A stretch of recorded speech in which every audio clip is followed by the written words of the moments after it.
नमस्कार everyone, Kiran classes YouTube channel पर आप सबका बहुत बहुत स्वागत है। पटवार भर्ती परीक्षा में जो अधीनस्थ बोर्ड ने ऑलरेडी क्वेश्चन पूछ रखे हैं हिंदी के, वो अब सीरीज में आपके सामने लेकर आने वाली हूँ। तो हिंदी की ये पहली सीरीज है। पटवार भर्ती परीक्षा में जीके पीवाईक्यू सॉल्यूशन सीरीज है, वो हम ऑलरेडी कर चुके हैं। अगर आपने नहीं की है तो आप जाइए वीडियोज में और वहाँ पे देखिए। देन अब हम करने वाले हैं जो हिंदी के पीवाईक्यू क्वेश्चंस हैं, पीवाईक्यू हैं पटवार भर्ती परीक्षा में जो पूछे गए हैं, वो अब हम करेंगे सीरीज के माध्यम से। इनकी सीरीज चलेगी और उसके बेसिस पे आपको ये पता लग जाएगा कि किस टाइप के क्वेश्चन आने वाली एग्जाम में पूछे जाएंगे। Let's start our topic. First question है, अर्धविराम का निर्देशक चिन्ह है। यानी कि आपको जो साइन है, हिंदी में जो साइन होते हैं अल्प विराम, अर्धविराम, पूर्ण विराम, कोमा, सेम, ये है ना, ये इसमें जो आपको साइन पूछा हुआ है तो कौन सा है अर्धविराम का। देखिए आपका जो ये है ना फर्स्ट ऑप्शन राइट आंसर हो जाएगा इसमें, ये अर्धविराम का है। सेकंड जो ऑप्शन दिया हुआ है ना, ये है अल्प विराम का, ये है अल्प विराम का। और थर्ड ऑप्शन है ये है पूर्ण विराम का, ठीक है, पूर्ण विराम का। फोर्थ जो ऑप्शन दिया हुआ है ना, ये इसको बोलते हैं लैम्डा। फोर्थ ऑप्शन को बोलते हैं लैम्डा। लैम्डा जैसे वेवलेंथ बोलते हैं ना, तरंग दैर्ध्य बोलते हैं, वेवलेंथ बोलते हैं। तो अर्धविराम का तो फर्स्ट ऑप्शन करेक्ट आंसर हो जाएगा। सेकंड है अल्प विराम का। बाकी जो ऑप्शन दिए उनको भी आप कंसीडर कीजिए। सेकंड अल्प विराम का, थर्ड है पूर्ण विराम का और फोर्थ है लैम्डा का। तो ऑप्शन नंबर फर्स्ट है यहाँ पे करेक्ट आंसर हो जाएगा। दूसरा क्वेश्चन, नेक्स्ट क्वेश्चन आपके सामने ये पूछा हुआ है, शुद्ध वाक्य नहीं है। आपके सामने चार ऑप्शन दिए हुए हैं, उनमें आपको पूछा कि कौन सा शुद्ध वाक्य नहीं है। पहला है, उपस्थित लोगों ने संकल्प किया। उपस्थित लोगों ने संकल्प किया, बिल्कुल करेक्ट है। तुमसे कोई काम नहीं हो सकता, तुमसे कोई काम नहीं हो सकता, ये करेक्ट है। उसने अपने पाँव से जूता निकाला, एक बार स्किप कीजिए।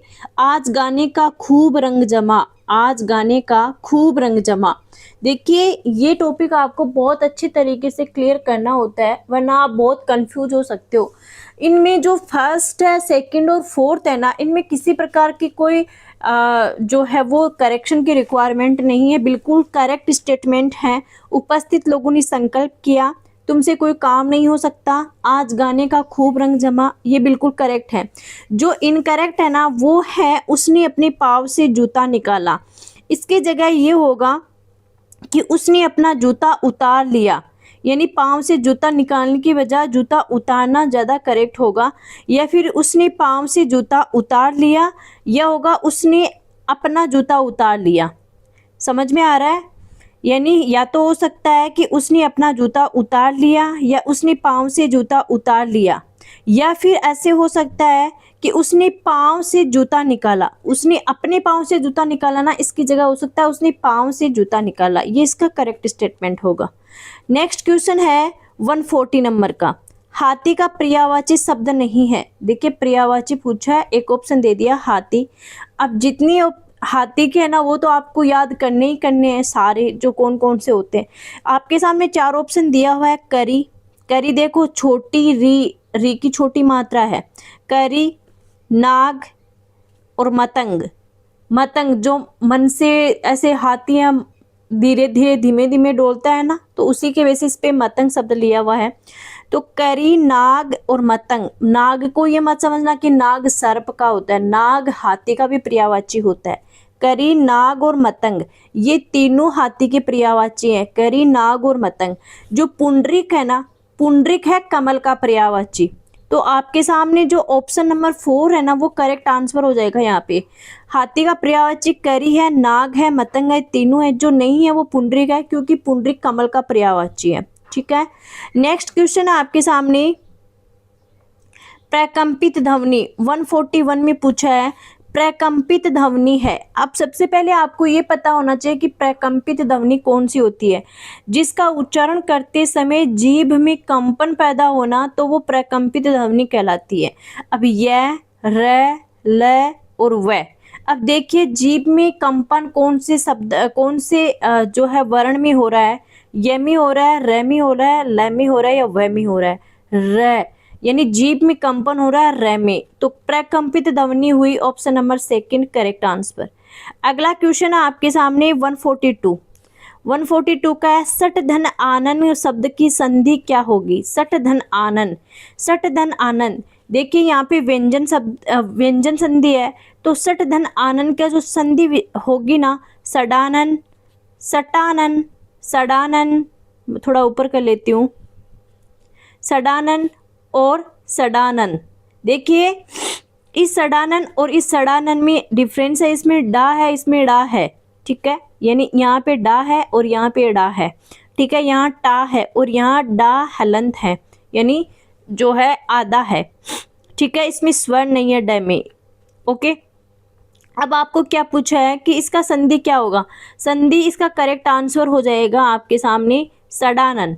सडानन, जो सडानन में आपको अगर समास भी पूछ ली जाए ना, तो समास होगा बहुब्रीहि समास, क्योंकि सडानन है ना, जो शिव के पुत्र है ना कार्तिकेय, उनके लिए यूज में लिया हुआ है सडानन, शिव के पुत्र कार्तिक के लिए। तो तीसरा अर्थ निकल रहा है, तो बहुब्रीहि समास हो जाएगा। और सट धन आनन, सडानन का संधि विच्छेद क्या होगा? सट धन आनन। नेक्स्ट क्वेश्चन पे चलते हैं, देशज शब्द है, ठीक है, 43 नंबर का क्वेश्चन, देशज शब्द नहीं है। देखो यहाँ पे पूछा कि देशज शब्द नहीं है, नहीं है पूछा है, ठीक है। तेंदुआ, हड्डी, धड़ाम और ठेस। देखिए ये क्वेश्चन है ना, इसमें क्वेश्चन में ये जो अधीनस्थ बोर्ड है उसने डिलीट किया था ये वाला क्वेश्चन, क्योंकि यहाँ पे पूछा देशज शब्द नहीं है, जबकि ये चार ऑप्शन दिए हुए, तेंदुआ, हड्डी, धड़ाम और ठेस, ये चारों ही देशज है, ये भी देशज है, ये भी है, ये भी है। ये तेंदुआ आप लर्न कर लीजिए, तेंदुआ, हड्डी, धड़ाम और ठेस, ये चारों देशज शब्द हैं, तो ये डिलीट किया गया था ये क्वेश्चन। नेक्स्ट क्वेश्चन पे चलते हैं, विलोम शब्द युग्म सही नहीं, विलोम शब्द युग्म नहीं है, मतलब आपको विलोम शब्द दिए हुए हैं, ठीक है, और आपको बताना है कि कौन सा युग्म सही है और कौन सा नहीं है, ठीक है। मैं इसको ऊपर कर लेती हूँ।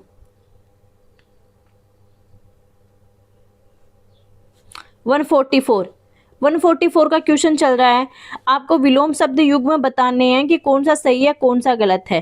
देखिए अभिज्ञ, अभिज्ञ का विलोम शब्द अनभिज्ञ राइट है, आबाद का बर्बाद सही है, उन्मूलन, उन्मूलन का रोपण सही है, मृषण, मृषण का कोमल नहीं होगा, मृषण का होगा रुक्ष, मृषण तो खुद एक स्मूथ सरफेस को शो कर रहा है, स्मूथ को शो कर रहा है मृषण को, मृषण तो मृषण का जो यहाँ पे विलोम होगा ना, मृषण का वो होगा रुक्ष, वो क्या होगा? रुक्ष, यहाँ कोमल नहीं होगा, तो जो नहीं है ना वो हो जाएगा option number first correct answer. यहाँ पे उन्मूलन का रोपण होगा, आबाद का बर्बाद होगा, अभिज्ञ का अनभिज्ञ होगा, जो इनकरेक्ट होगा वो मृषण कोमल, क्योंकि मृषण का रुक्ष होता है।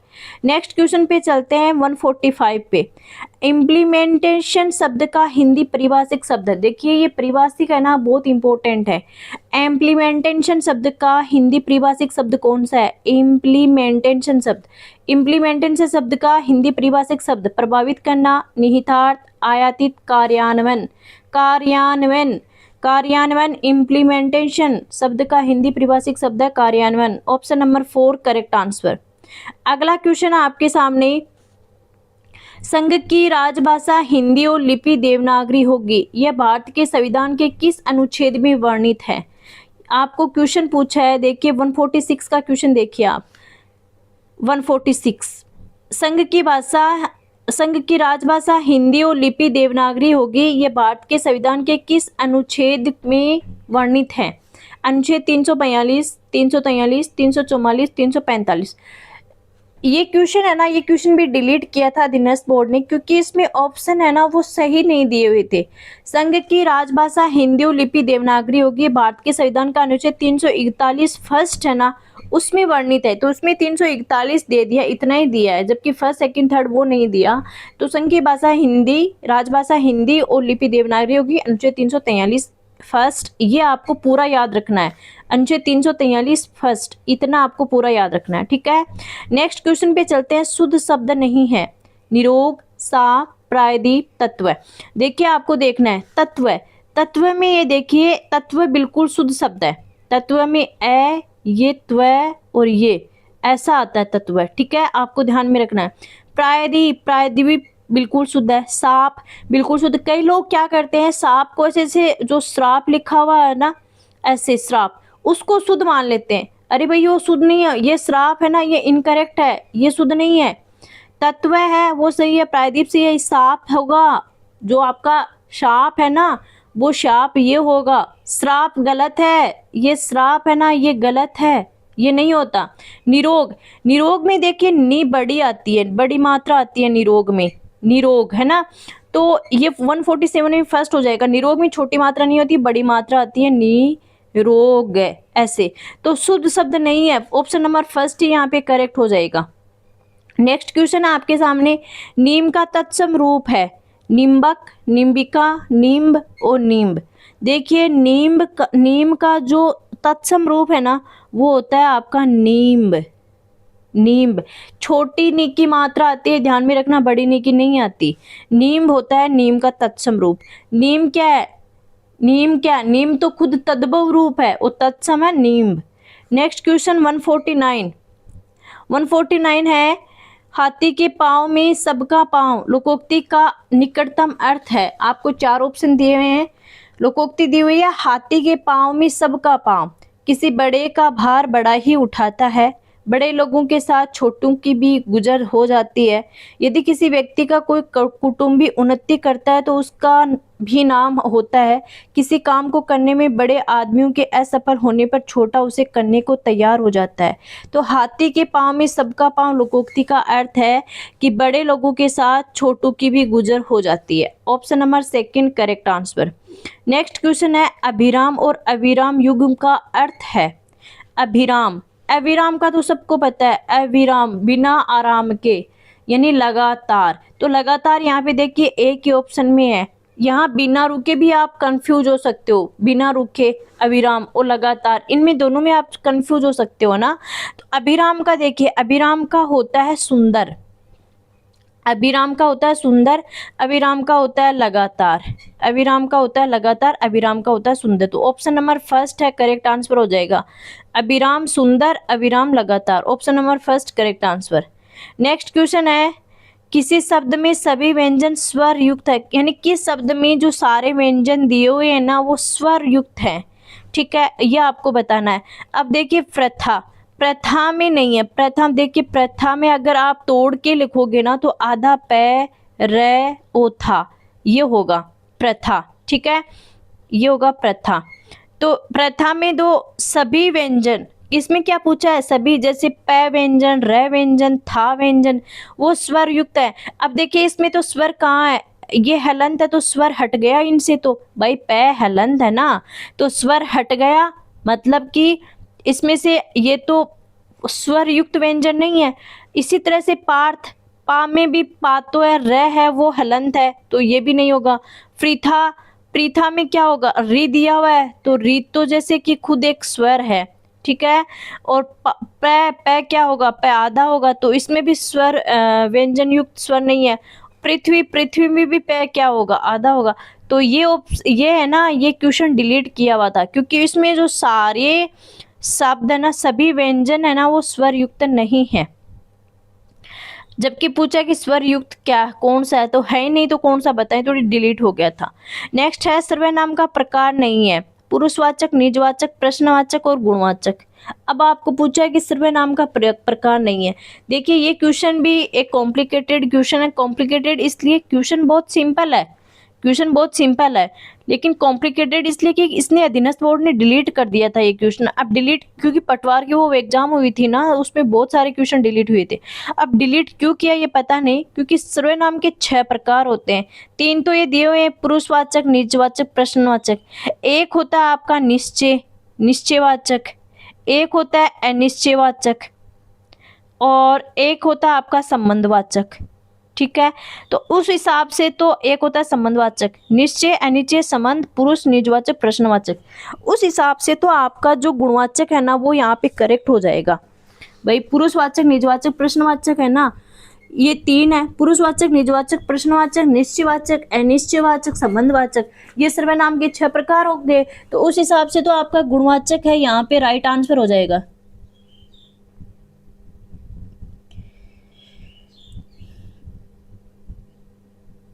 यस, यहाँ पे उस हिसाब से जो गुणवाचक है ना वो राइट आंसर हो जाएगा आपका, लेकिन अधीनस्थ बोर्ड ने ये क्वेश्चन है ना वो डिलीट किया था। नेक्स्ट है स्वर संधि से निर्मित शब्द नहीं है।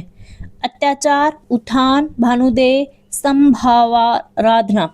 देखिए स्वर संधि से निर्मित, आपको संधि विच्छेद करना पड़ेगा तब आपको पता चलेगा कि स्वर संधि से है या नहीं है।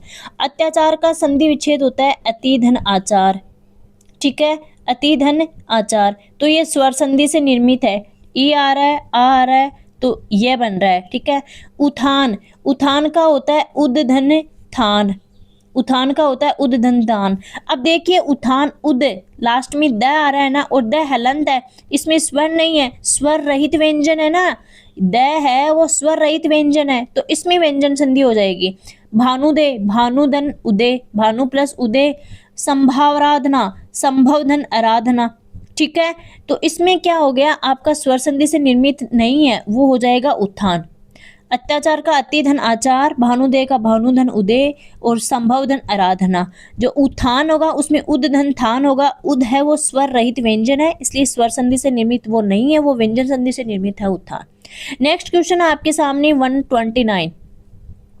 शुद्ध वर्तनी है अत्याधिक, पांचजन्य, स्त्रोत, वागर्थ। देखिए अत्याधिक नहीं होता, ये होता है अत्यधिक, ये होता है अत्यधिक, ठीक है, अत्यधिक, अत्याधिक नहीं होता।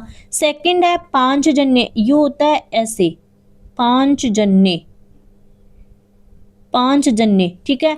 अब इसमें न ऐसे दिया हुआ है तो ये इनकरेक्ट हो गया, अत्याधिक इनकरेक्ट हो गया क्योंकि अत्यधिक होगा। पांचजन्य ऐसे लिखा हुआ होगा तो ये इनकरेक्ट हो गया। स्त्रोत ये गलत हो गया, ये गलत लिखा हुआ है। जबकि वागर्थ शुद्ध वर्तनी, एक्चुअल में हिंदी में देखा जाए ना तो स्रोत को शुद्ध वर्तनी नहीं होती, ये तो इंग्लिश का जो सोर्स है ना तो उसको घिसे पिटे करके हिंदी में वो स्रोत है वो कर लिया, जबकि स्रोत ऐसे लिखा जाता है, स्रोत है ना ऐसे, इस तरह से। जबकि वागर्थ, वागर्थ है वो करेक्ट आंसर हो जाएगा। वागर्थ वाणी और अर्थ, वागर्थ है यहाँ पे करेक्ट है, स्त्रोत गलत है क्योंकि स्रोत होगा। पांचजन्य में ये आएगा न कि न आएगा, अत्याजन्य में या नहीं आएगा, अत्यधिक आएगा, ठीक है। नेक्स्ट क्वेश्चन आपके सामने अपादान कारक युक्त वाक्यांश है। भस्म से आवर्त, मेघु से आच्छादित, पद से च्युत और पृष्ठ से साधे।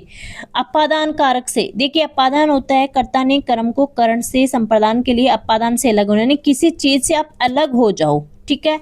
तो अलग हो जाना, पद से च्युत, पद से च्युत मतलब पद से अलग हो जाना, तो ऑप्शन नंबर 3 है वो करेक्ट होगा मेरे हिसाब से, बाकी आंसर के में क्वेश्चन डिलीट किया हुआ है। नेक्स्ट क्वेश्चन है कष्टापन समासिक पद में समास है, तत्पुरुष, बहुव्रीहि, अव्ययीभाव, उपक्रमधारय। तो कष्टापन समासिक पद में समास होगा तत्पुरुष समास, कष्ट से आपन है ना, तो ये होगा तत्पुरुष समास। जिस विकारी शब्द में संज्ञा की व्याप्ति मर्यादित होती है उसे क्या कहते हैं। अगला क्वेश्चन है कि जिस विकारी शब्द में संज्ञा की व्याप्ति मर्यादित होती है उसे क्या कहते हैं। अब ये देखिए सर्वनाम, कारक, क्रिया और विशेषण, यानी संज्ञा की व्याप्ति मर्यादित होती है जिस विकारी शब्द में उसे विशेषण कहते हैं। ना सर्वनाम कहेंगे, ना कारक कहेंगे, ना क्रिया कहेंगे, उसे कहेंगे विशेषण। Option number 4 correct answer. Next question आपके सामने कर, बैठ, चल आदि धातु प्रकार है। मूल धातु, यौगिक धातु, प्रेरणार्थक धातु या नाम धातु। तो कर, बैठ, चल है ना, ये सब मूल धातु हैं। मूल धातु कौन सी धातु होती है कि वे क्रिया शब्द जो किसी अन्य शब्द से नहीं बने होते हैं, जो स्वतंत्र रूप से क्रिया का अर्थ व्यक्त करते हैं, वो मूल धातु कहते हैं। तो कर, बैठ, चल ये सब मूल धातु हैं, ठीक है। नेक्स्ट है कसौटी शब्द है। कसौटी तत्सम, तद्भव, देशज और विदेशज। तो जो आपका कसौटी शब्द है ना वो तद्भव शब्द है। नेक्स्ट है स उपसर्ग से निर्मित शब्द नहीं है। सो उदाहरण, तो स धन उदाहरण हो जाएगा।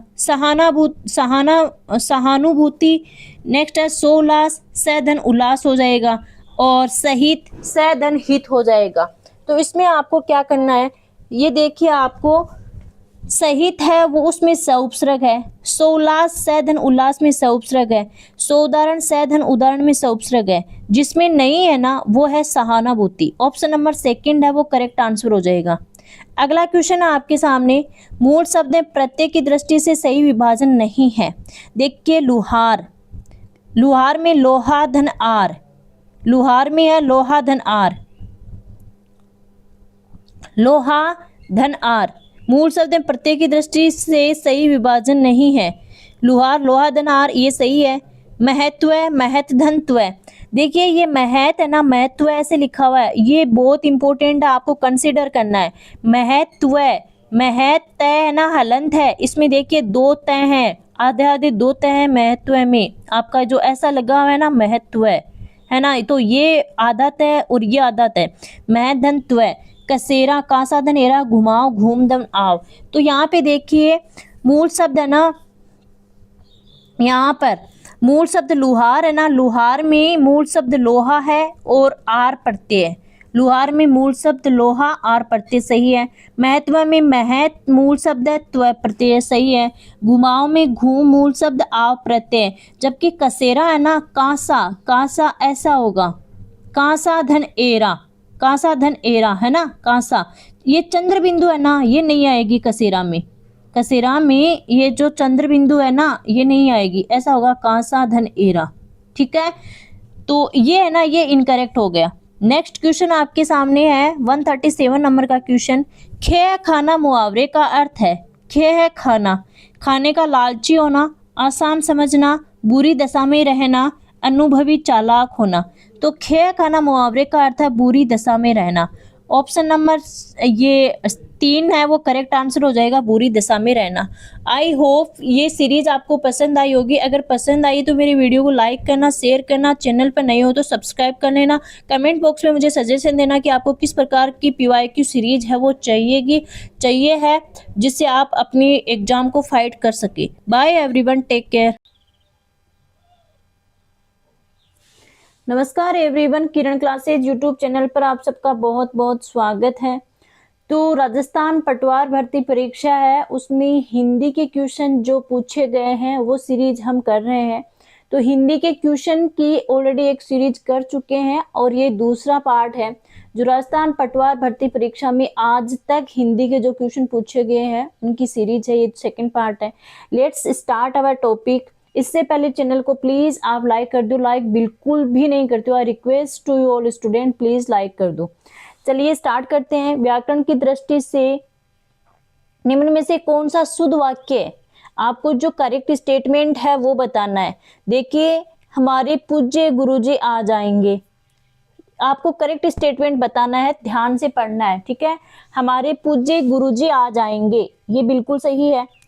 मेरे को पाठ याद करना है, नहीं, मेरे को पाठ याद नहीं करना, ये मतलब पाठ याद करना तो है लेकिन ये इनकरेक्ट स्टेटमेंट है। मुझे पाठ याद करना है, मुझे, मेरे को इसकी जगह मुझे आएगा, मुझे पाठ याद करना है।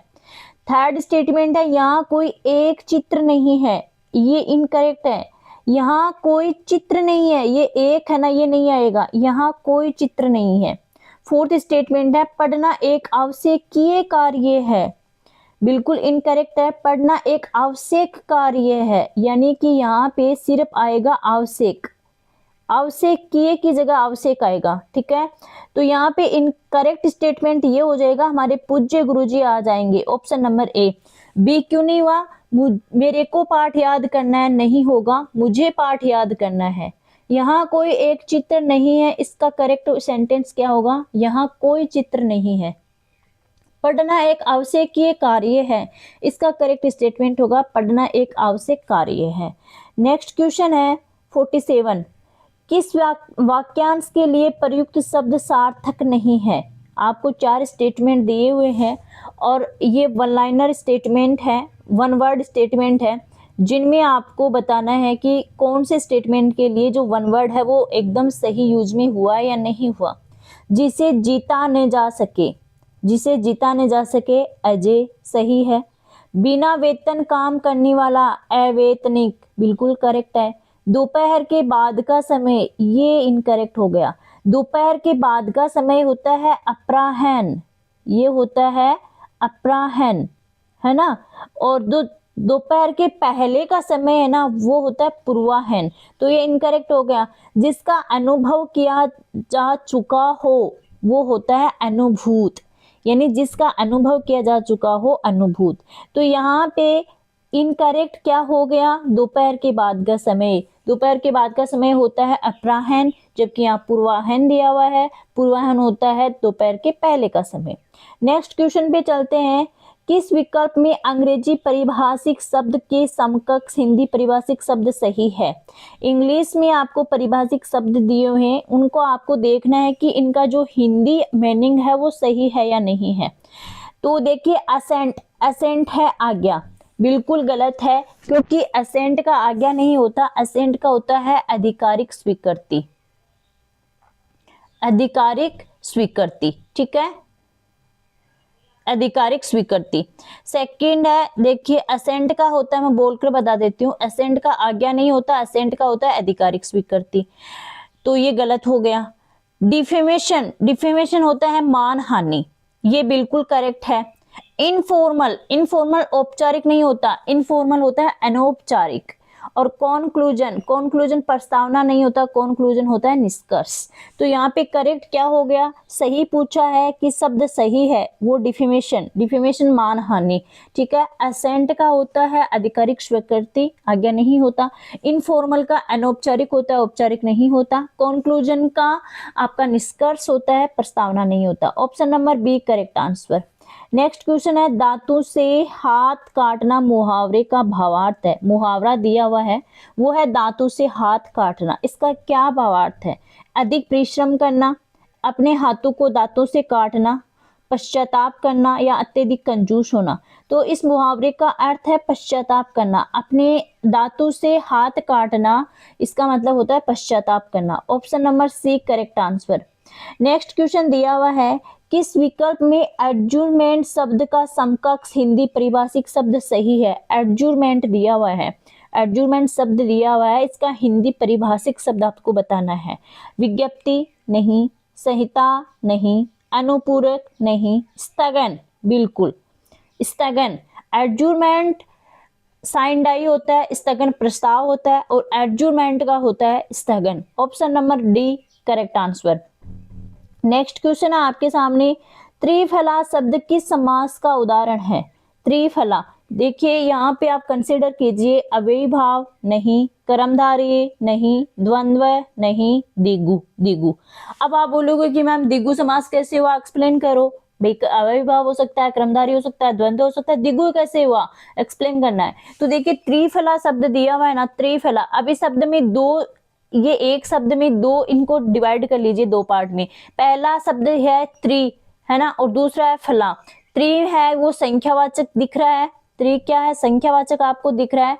तो दिगु समास की ये डेफिनेशन होती है कि जिस समास में पहला पद है वो संख्यावाची होता है और समस्त पद है वो एक समूह का बोध कराता है, वो दिगु समास होता है। अब यहाँ पे त्रिफला में पहला पद त्रि है ना, वो संख्यावाची है, और फला है, त्रिफला है, त्रि है संख्यावाची और त्रिफला है वो एक कंप्लीट समूह का बोध करवा रहा है। कंप्लीट समूह का बोध कैसे? त्रिफला का मतलब होता है तीन फलों का समूह है।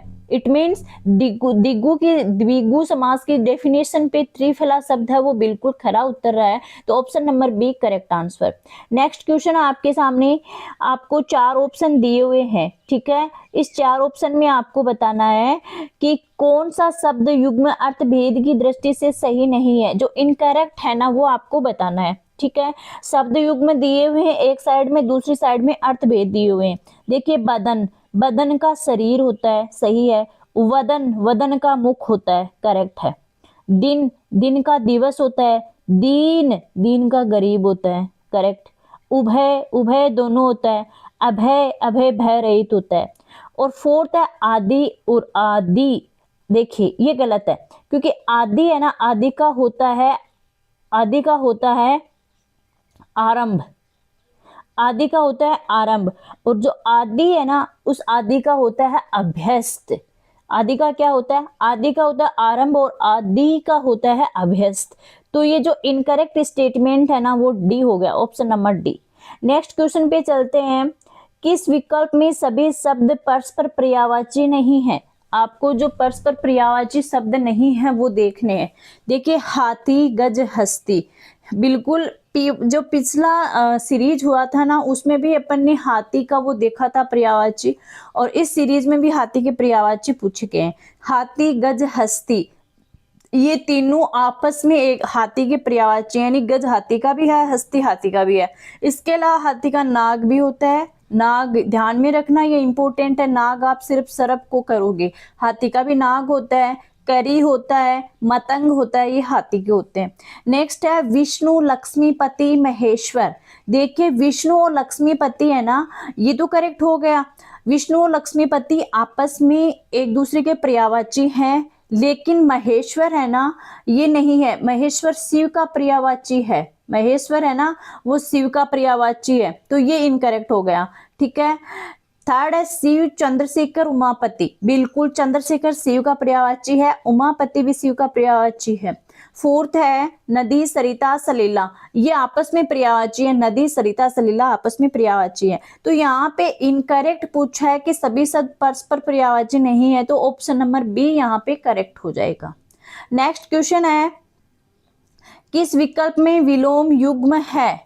विलोम युग्म सही है, कौन सा विकल्प में? देखिए वीरस और विरह है। देखिए वीरस का जो विलोम विरह नहीं होता, वीरस का होता है सैरस। ठीक है, वीरस का होता है सैरस।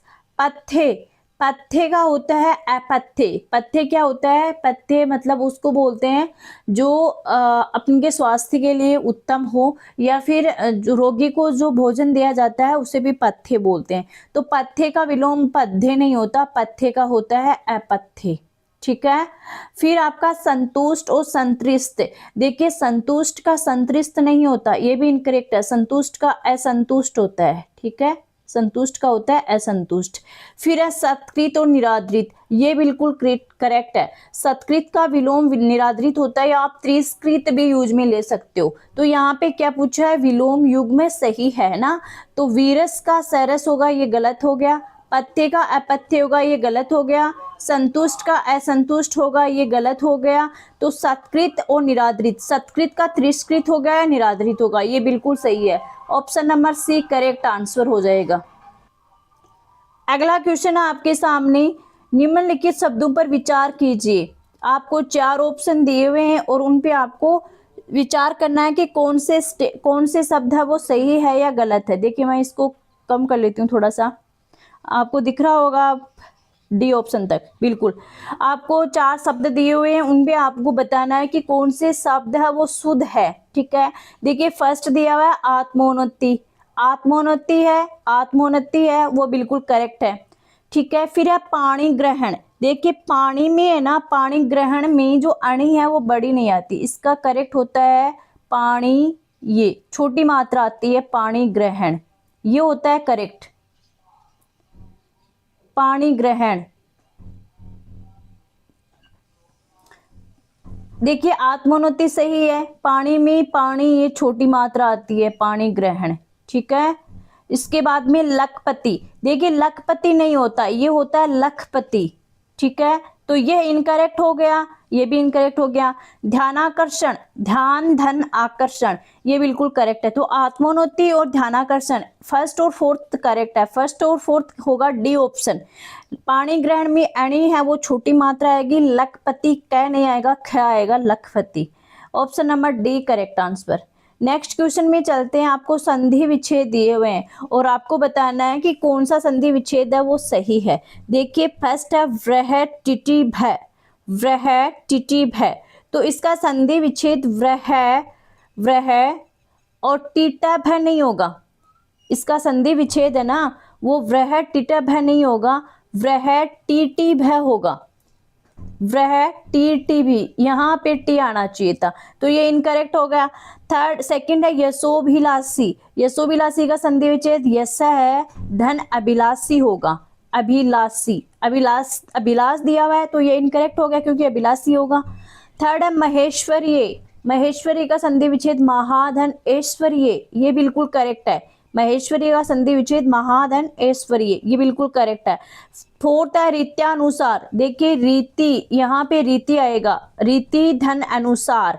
ठीक है, यहाँ पे विसर्ग भी नहीं आएगा, रीति धन अनुसार, तो ये इनकरेक्ट हो गया। ठीक है, तो यहाँ पे आपको संधि विच्छेद, सही संधि विच्छेद है महेश्वरीय, महाधन ऐश्वर्य, option number C correct answer.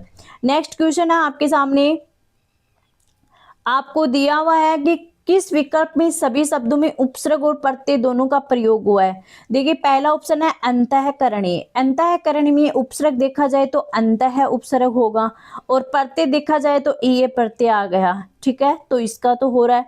फिर अकथनीय, अकथनीय में उपसर्ग होगा ए और प्रत्यय होगा ये, ठीक है, तो ये हो गया अकथनीय, ये इसमें भी आ रहा है। तो फर्स्ट ऑप्शन में अंतःकरणीय, अकथनीय में उपसर्ग भी है और प्रत्यय भी है, दोनों ऑप्शन में है, तो ये करेक्ट हो गया।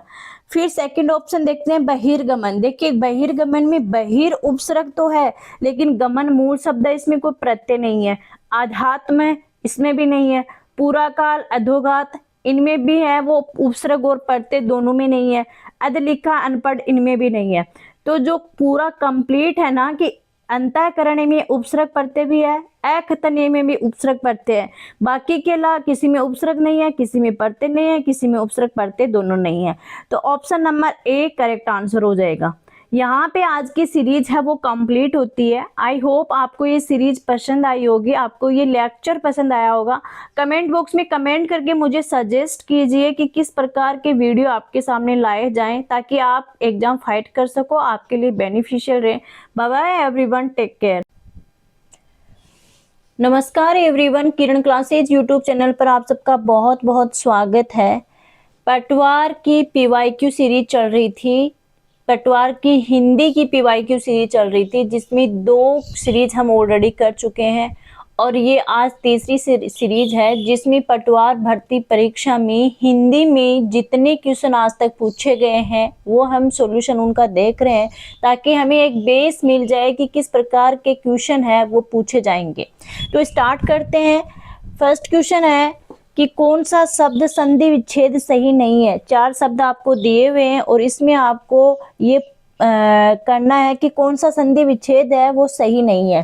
देखिए यहाँ पे दिया हुआ है युधिष्ठिर, तो पहले ही ऑप्शन में यहाँ पे मामला गड़बड़ा गया क्योंकि युधिष्ठिर में युद्ध तो सही है, युधिष्ठिर में युद्ध तो सही है लेकिन युधिष्ठिर में युद्ध तो सही है लेकिन ये जो स्थिर है ना ये नहीं आएगा, इसकी जगह आएगा स्थिर, युद्ध धन स्थिर, युद्ध धन स्थिर। अब इसमें कौन सी संधि हुई, इसमें हुई व्यंजन संधि, ठीक है, इसमें हो गई व्यंजन संधि। रामायण, राम धन अयन, ये बिल्कुल करेक्ट आंसर है और इसमें जो संधि होगी ना वो होगी दीर्घ स्वर संधि। नमस्ते, नमः धन ते, यानी जो स है उसका विसर्ग बन गया, आधा जो स है उसका विसर्ग बन गया नमः धन ते और इसमें विसर्ग संधि हुई। सचिवालय, सचिव धन आलय, ये बिल्कुल सही है और इसमें दीर्घ स्वर संधि हुई। तो यहाँ पे जो इनकरेक्ट है ना, इनकरेक्ट है युधिष्ठिर, युद्ध धन स्थिर, स्थिर नहीं होगा, युद्ध धन स्थिर होगा, युद्ध धन स्थिर। और इसमें व्यंजन संधि है, आपको संधि भी ध्यान रखनी है कि कौन से शब्द में कौन सी संधि है, ठीक है। आगे चलते हैं। नेक्स्ट क्वेश्चन आपके सामने ये दिया हुआ है कि किस विकल्प में सभी परस्पर पर्यायवाची नहीं है। देखिए पुत्री, सुता, तनय, पहला ही ऑप्शन है ना ये इनकरेक्ट हो गया क्योंकि पुत्री और सूता है ना ये एक दूसरे के पर्यायवाची हैं, यानी सूता पुत्री का पर्यायवाची है, बेटी का पर्यायवाची है, जबकि तनय है ना, तनय है पुत्र का पर्यायवाची, है ना, तो ये इनकरेक्ट हो गए। दूसरे ऑप्शन में गंगा, भागीरथी, मंदाकिनी, भागीरथी है वो गंगा नदी का पर्यायवाची है, मंदाकिनी यानी जो धीरे धीरे चलती है, गंगा नदी भी बिल्कुल धीरे धीरे चलती है, तो ये गंगा, भागीरथी, मंदाकिनी ये तीनों आपस में एक दूसरे के पर्यायवाची हैं। थर्ड है तलवार, शमशीर और अस्सी, शमशीर, अस्सी, तलवार, अस्सी तलवार का पर्यायवाची है, शमशीर भी तलवार का पर्यायवाची है। फोर्थ ऑप्शन में है रवि, भास्कर, दिनकर, भास्कर, दिनकर, रवि, रवि ये सूर्य के पर्यायवाची हैं सभी, ये सूर्य के पर्यायवाची मतलब एक दूसरे के पर्यायवाची हो गए। जैसे सूर्य, रवि, रवि किसका पर्यायवाची, सूर्य का। दिनकर यानी दिन में किरणें कौन बिखेरता है, सूर्य तो बिखेरता है, तो ये इसका पर्यायवाची हो गया। तो यहाँ पे जो करेक्ट आंसर है वो होगा ऑप्शन नंबर ए, क्योंकि जो तनय है वो पुत्री का पर्यायवाची नहीं है, वो पुत्र का पर्यायवाची है। बाकी सब तीनों ऑप्शन में एक दूसरे के पर्यायवाची करेक्ट दिए हुए हैं। नेक्स्ट क्वेश्चन आपके सामने कि किस विकल्प में सभी शब्दों में उपसर्ग और प्रत्यय दोनों का प्रयोग हुआ है। देखिए पहला ऑप्शन है आबाल वृद्ध अपकीर्ति। किसी में यह है कि किसी में उपसर्ग का प्रयोग हुआ है, किसी में प्रत्यय का प्रयोग हुआ है, किसी में उपसर्ग का नहीं हुआ प्रत्यय का हुआ है, किसी में उपसर्ग प्रत्यय दोनों का नहीं हुआ, किसी में उपसर्ग का हुआ है तो प्रत्यय का नहीं हुआ, प्रत्यय का हुआ तो उपसर्ग का नहीं हुआ, मतलब ऐसे है। ठीक है, अब आपको ये डिसाइड करना है कि कौन सा ऑप्शन है जिसमें उपसर्ग का प्रयोग भी हुआ है और उपसर्ग का प्रयोग हुआ है, प्रत्यय का प्रयोग भी हुआ है। ठीक है, आबाल वृद्ध। अब यहाँ पे देखिए आपका वृद्ध है वो मेन शब्द है और आबाल इसमें प्रत्यय है, उपसर्ग है सॉरी। अब कीर्ति, कीर्ति शब्द है और अब उसमें उपसर्ग है तो प्रत्यय तो प्रयोग नहीं हुआ। सेकंड देखिए झगड़ालू और ससुराल, झगड़ालू में आलू प्रत्यय, उपसर्ग का प्रयोग नहीं हुआ, झगड़ालू में आलू प्रत्यय जबकि उपसर्ग का प्रयोग यहाँ नहीं हुआ। ससुराल, ससुराल में ससुर प्लस आल यानी प्रत्यय का प्रयोग हुआ, यहाँ पे उपसर्ग का प्रयोग नहीं हुआ। थर्ड ऑप्शन देखिए ये इंपॉर्टेंट है, थर्ड ऑप्शन अलौकिकता और प्रशासनिक। देखिए अलौकिकता में लौकिक तो मेन शब्द हो गया, इसमें उपसर्ग हो गया और इसमें प्रत्यय कौन सा हो गया, ता प्रत्यय हो गया।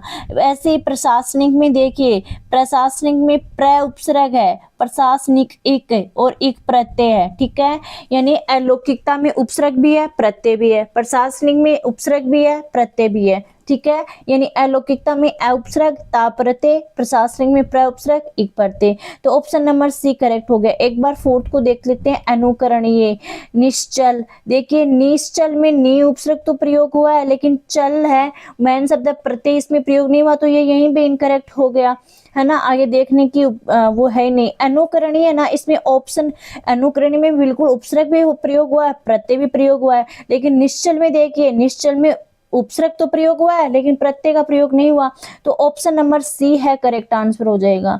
नेक्स्ट क्वेश्चन है 49, किस विकल्प में अंग्रेजी परिभाषिक शब्द समकक्ष हिंदी परिभाषिक शब्द सही है। यानी आपको 4 इंग्लिश के वर्ड दिए हुए हैं, उनके आपको हिंदी मीनिंग दिए हुए हैं। ठीक है, किस विकल्प में सही है ये पूछा है आपको।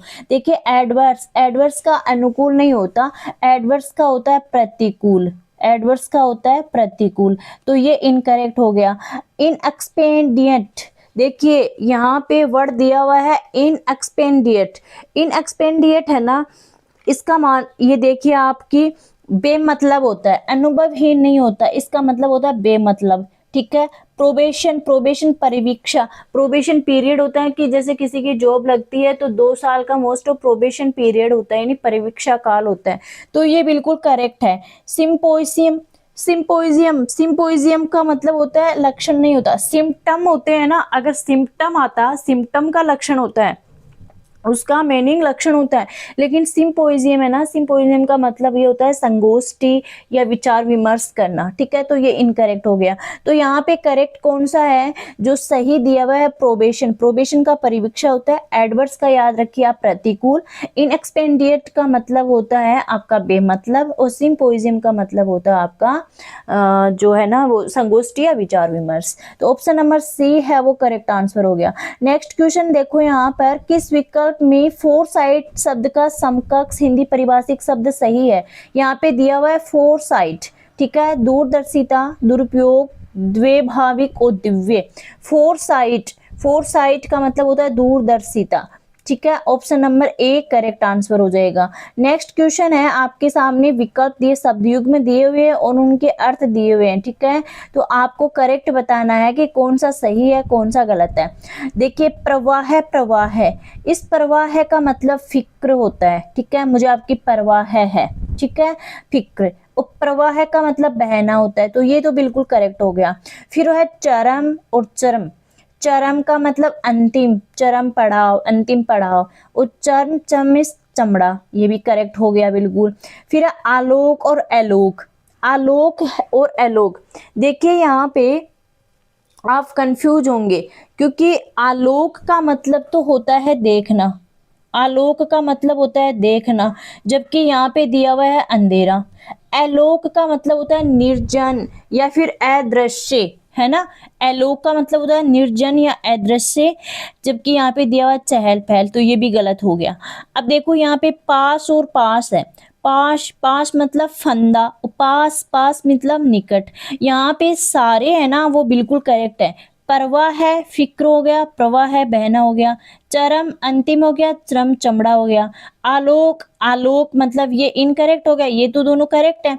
और पाश, पाश फंदा हो गया, पास निकट हो गया, ये बिल्कुल सही है। तो ये इनकरेक्ट हो गया ऑप्शन नंबर सी, क्योंकि आलोक का मतलब होता है देखना और आलोक का मतलब होता है निर्जन या अदृश्य। ऑप्शन नंबर सी करेक्ट है यहाँ पे। नेक्स्ट क्वेश्चन है, धोबी का कुत्ता घर का ने घाट का मुहावरे का भावार्थ क्या है? यानी कि धोबी का कुत्ता घर का ने घाट का, इस मुहावरे का क्या भावार्थ है? बहुत अनुनय विनय करना, जिसका कहीं ठिकाना न हो, उपकार का बदला उतारना या अच्छी तरह जानना। तो धोबी का कुत्ता घर का ने घाटना मुहावरे का अर्थ ये होता है कि जिसका कहीं ठिकाना न हो। Option number B correct answer. Next question है, व्याकरण की दृष्टि से कौन सा शुद्ध वाक्य है? व्याकरण की दृष्टि से शुद्ध वाक्य कौन सा है? लड़का मिठाई लेकर भागता हुआ घर आया। आपके सामने पहला ऑप्शन दिया हुआ है कि लड़का मिठाई लेकर भागता हुआ घर आया, तो ये बिल्कुल करेक्ट है। ठीक है, नेक्स्ट है, मैं अपनी बात के स्पष्टीकरण के लिए तैयार हूँ। मैं अपनी बात के स्पष्टीकरण के लिए तैयार हूँ, ये इनकरेक्ट है। अब बोले मैम कैसे गलत हुआ? देखिए, मैं अपनी बात के स्पष्टीकरण के लिए तैयार हूँ नहीं होगा, मैं अपनी बात को स्पष्ट करने के लिए तैयार हूँ। यहाँ के स्थान पर तो आता को, और स्पष्टीकरण के स्थान पर आता है स्पष्ट।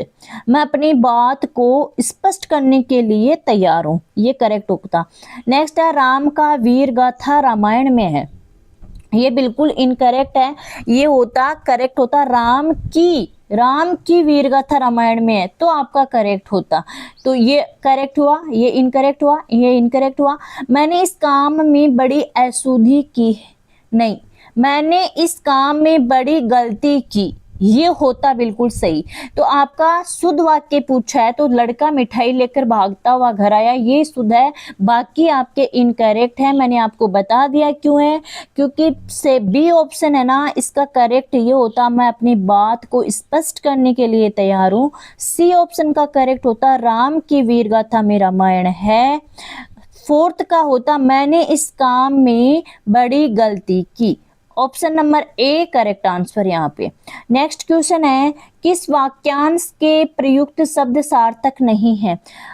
सार्थक मतलब जो वन वर्ड होते हैं ना वो दिए हुए हैं, तो किसके सही मेल नहीं खाते। रात्रि में विचरण करने वाला निशाचर, निशा यानी रात्रि, चर यानी चढ़ने वाला, विचरण करने वाला सही है।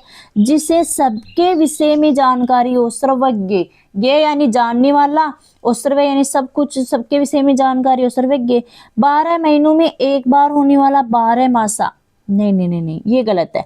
12 मासा नहीं होता, 12 मासा तो ये वो होता है कि वो 12 वर्ष होता ही रहे लगातार। 12 वर्ष नहीं, सॉरी, 12 महीने, 12 मासा होता है, 12 महीने लगातार होते रहे, वो 12 मासा होता है। ठीक है, 12 महीने में एक बार जो होता है ना उसको बोलते हैं वार्षिक, उसको क्या बोलते हैं? वार्षिक। तो ये इनकरेक्ट हो गया। 5 मुख वाला पंचानन, पंचधन आनंद, जिसके 5 मुख हो, बहुब्री समास। तो अब देखिए, शब्द प्रयुक्त शब्द सार्थक नहीं है, ये नहीं है। ऑप्शन नंबर सी करेक्ट नहीं है। क्यों नहीं है वो मैंने बता दिया कि 12 मासा होता है 12 महीने लगातार होने वाला हो, और 12 महीनों में एक बार होता है ना उसको वार्षिक बोलते हैं। ठीक है, नेक्स्ट क्वेश्चन पे चलते हैं। निम्न शब्दों पे आपको विचार करना है कि कौन से सही है कौन से गलत है।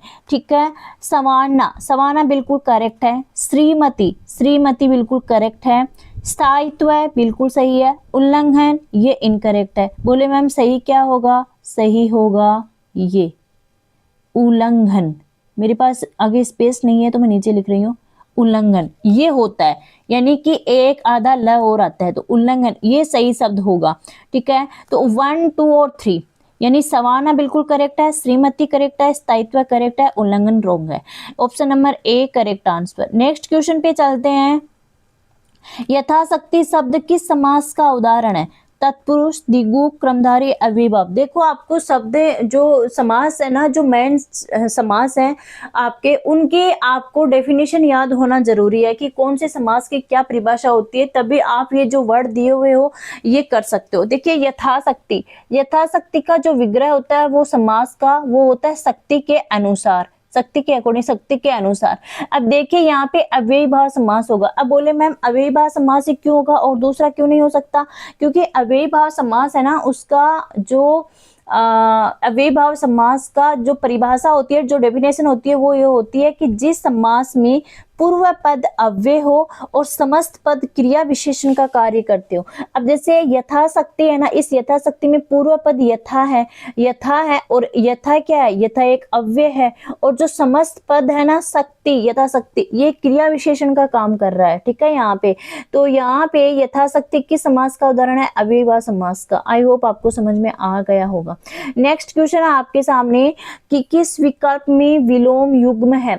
विलोम पूछा है कि किस में है? सम्मुख, विमुख, संन्यास, सन्यासी, असमय, असीम, कुसुम, कुसंग। देखिए सम्मुख और विमुख, सम्मुख और विमुख तो करेक्ट है। नेक्स्ट देखते हैं संन्यास और सन्यासी। नहीं भाई, विलोम, संन्यास का विलोम होता है असन्यास। ठीक है, नहीं सॉरी, संन्यास का जो विलोम होता है वो गृहस्थ होता है। मैंने समय के भरोसे रह गई, मैं समय असमय। संन्यास का जो होता है ना वो होता है गृहस्थ। असमय का होता है समय, असमय का होता है समय। और कुसुम और कुसंग ये है ना, तो कुसुम का होता है वज्र। याद रखना है आपको, वन लाइनर में भी पूछे जा सकते हैं। कुसुम का होता है वज्र। ठीक है, तो सम्मुख का विमुख हो गया, संन्यास का गृहस्थ हो गया, असमय का समय हो गया, और कुसुम का वज्र हो गया। अब देखिए यहाँ पे ऑप्शन नंबर ए है वो करेक्ट आंसर हो जाएगा। तो यहाँ पे आज की जो हिंदी की जो सीरीज है पटवार भर्ती परीक्षा में जो ऑलरेडी क्वेश्चन पूछे गए हैं हिंदी के, वो वाली सीरीज कंप्लीट होती है, और आगे भी हिंदी की और सीरीज आएगी इस एग्जाम से रिलेटेड। तो आई होप ये वीडियो आपको पसंद आया होगा, ये वीडियो आपके लिए बेनिफिशियल रहा होगा। कमेंट बॉक्स में मुझे सजेस्ट कीजिए कि किस प्रकार के लेक्चर सीरीज, किस प्रकार के लेक्चर वीडियो आपके लिए लाए जाएं, ताकि मैं उस हिसाब से आपके सामने पेश करूं। Bye everyone, take care. नमस्कार everyone, Kiran classes YouTube channel पर आप सबका बहुत बहुत स्वागत है। पीवाईक्यू सीरीज चल रही है पटवार भर्ती परीक्षा में। हिंदी में जितने क्वेश्चन आज तक पूछे हुए हैं वो सीरीज हम कर रहे हैं, वो क्वेश्चन हम कर रहे हैं। ऑलरेडी 3 सीरीज में क्वेश्चन में डिस्कस कर चुके हैं और उनका सॉल्यूशन हम देख चुके हैं। ये 4th सीरीज है हिंदी के क्वेश्चंस की। तो आई होप आपके लिए ये बहुत ज़्यादा बेनिफिशियल रहेगी। आगे बढ़ने से पहले प्लीज वीडियो को लाइक कर दो। लाइक नहीं करते हो, बिल्कुल भी लाइक नहीं करते हो ना, आप कमेंट करते हो। Let's start our topic. First question है, किस विकल्प में सभी शब्द परस्पर पर्यायवाची नहीं है? आपको 4 विकल्प दिए हुए हैं, उनमें आपको बताना है कि कौन से विकल्प में जो शब्द दिए हुए हैं वो एक दूसरे के पर्यायवाची नहीं है। देखिए, मोक्ष, केवल्य, मुक्ति। मोक्ष और मुक्ति तो आपको पता होगा कि पर्यायवाची हैं, आप कंफ्यूज हो सकते हो केवल्य में, ये बिल्कुल नया वर्ड है। तो केवल्य है वो मोक्ष का ही पर्यायवाची है, आपको ध्यान में रखना है। केवल्य मोक्ष मुक्ति का ही पर्यायवाची है, तो ये स्टेटमेंट राइट हो गया।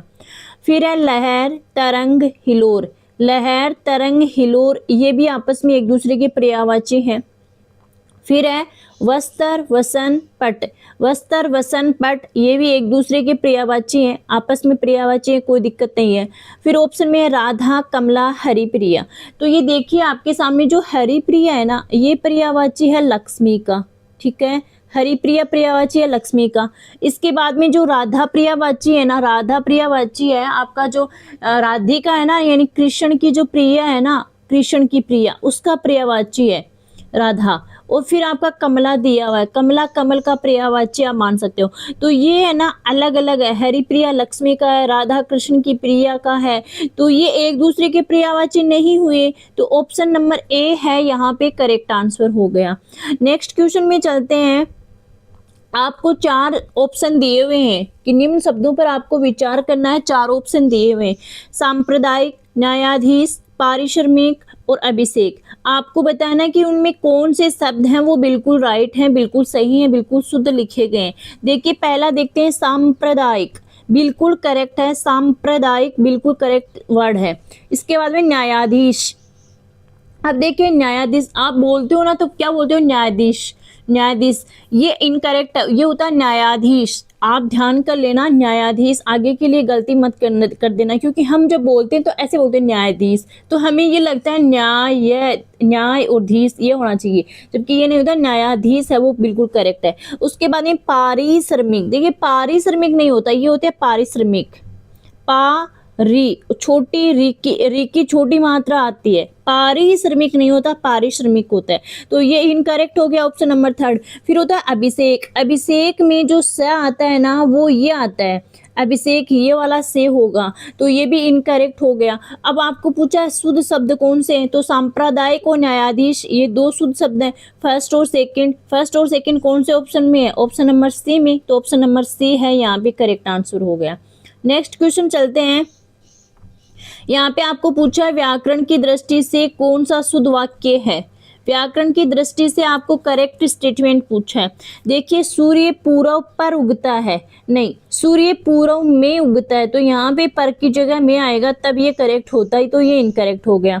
उसके बाद में राम रोटी खाया, नहीं, राम ने रोटी खाई, राम ने रोटी खाई, तो फिर ये जो है वो करेक्ट होता, तो ये इनकरेक्ट हो गया। मैंने भगवत गीता पढ़ा है, नहीं, मैंने भगवत गीता पढ़ी है, ये करेक्ट होता, तो ये भी इनकरेक्ट हो गया। आज मुझे बाजार जाना है, बिल्कुल ये बिल्कुल शुद्ध है, इसमें किसी प्रकार की कोई त्रुटि नहीं है। तो देखिए कौन सा शुद्ध वाक्य है, आज मुझे बाजार जाना है, option number D correct answer हो जाएगा। पहला क्यों नहीं है, क्योंकि सूर्य पूर्व में उगता है, पहले का करेक्ट स्टेटमेंट ये होगा कि सूर्य पूर्व में उगता है, दूसरे का होगा राम ने रोटी खाई, तीसरे का होगा मैंने भगवत गीता पढ़ी है, तो फोर्थ है वो बिल्कुल करेक्ट है। फिर है अगले क्वेश्चन में चलते हैं।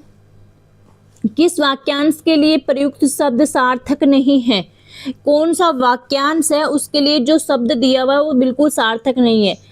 पति धर्म ही जिसका व्रत हो, यानी ये सिंगल वर्ड एकल वर्ड है, तो पति धर्म ही जिसका व्रत हो वो स्त्री क्या कहलाती है, पतिव्रता, बिल्कुल करेक्ट है। शोक की शुरुआत शोकांत, नहीं, बिल्कुल नहीं। देखिए शोकांत क्या होता है, शोक का अंत है ना, शुरुआत नहीं होता, शोक का जो अंत है वो होता है शोकांत, ठीक है, तो ये इनकरेक्ट हो गया। सुंदर आकार वाला होता है सुडोल, हिंसा करने वाला होता है हिंसक, तो ये भी करेक्ट है और ये भी करेक्ट है। आपको पूछा क्या है, आपको तो इनकरेक्ट पूछा है, करेक्ट आपको पूछा है नहीं, तो ये होगा शोक की शुरुआत शोकांत नहीं होगा, शोक का अंत शोकांत होता है, ठीक है। नेक्स्ट क्वेश्चन पे चलते हैं, इतने में आप लाइक कर दो चैनल वीडियो को। उसके बाद में है किस विकल्प में अंग्रेजी परिभाषिक शब्द का समकक्ष हिंदी परिभाषिक शब्द नहीं है, अंग्रेजी का हिंदी नहीं, आपको ये बताना है। इन्फोर्समेंट है, इसका परिभाषिक शब्द सही है या नहीं आपको देखना है। इन्फोर्समेंट का प्रभावशाली नहीं होता, अप्रभावशील होना, नहीं, देखिए इन्फोर्समेंट का दिया हुआ है अप्रभावशील होना, बिल्कुल गलत है। इन्फोर्समेंट का होता है प्रवर्तन, इन्फोर्समेंट का होता है प्रवर्तन। अब प्रवर्तन क्या होता है, प्रवर्तन होता है कि किसी नियम कानून आदेश को जब लागू करते हैं ना तो उसे प्रवर्तन बोला जाता है, तो इन्फोर्समेंट का होगा प्रवर्तन। मैल एडमिनिस्ट्रेशन व्यवस्थित प्रशासन, नो, मैल एडमिनिस्ट्रेशन का होगा कुप्रशासन, इसका होगा कुप्रशासन, तो ये भी बिल्कुल गलत हो गया। एडमिनिस्ट्रेशन का क्या होगा, कुप्रशासन, तो ये गलत है, ये गलत है। फिर ओवरड्राफ्ट अतिमात्रा, नहीं, अतिमात्रा नहीं होगा। ओवरड्राफ्ट क्या होता है कि बैंक से आपका बैंक खाता है, उसमें जो आपका जो राशि बची है उसमें से अगर अधिक धनराशि आप निकालने की स्थिति में होना तो वो ओवरड्राफ्ट कहलाता है। जैसे कि बैंक में बैलेंस उतना है नहीं, आपको ज़्यादा की रिक्वायरमेंट होती है, जैसे कई बार अपन को बिल जमा वगैरह करवाना पड़ता है या फिर कोई और करवाना पड़ता है किस्त वगैरह, तो बैंक है ना ओवरड्राफ्ट की सुविधा हमें देता है, तो वो ओवरड्राफ्ट हो गया, ठीक है। और रिव्यू का पुनर्विलोकन, रिव्यू का पुनर्विलोकन बिल्कुल करेक्ट है, पुनर्विलोकन नहीं होता, पुनर्विलोकन होता है ना, रिव्यू का पुनर्विलोकन बिल्कुल करेक्ट है। तो कौन सा पूछा है, शब्द सही है, तो ऑप्शन नंबर डी करेक्ट हो जाएगा। फर्स्ट क्यों नहीं हुआ, क्योंकि इन्फोर्समेंट का अप्रभावशाली होना नहीं होता, इन्फोर्समेंट का होता है आपका प्रवर्तन, मेल एडमिनिस्ट्रेशन का होता है कुप्रशासन, और ओवरड्राफ्ट मैंने आपको बता ही दिया। नेक्स्ट क्वेश्चन में चलते हैं।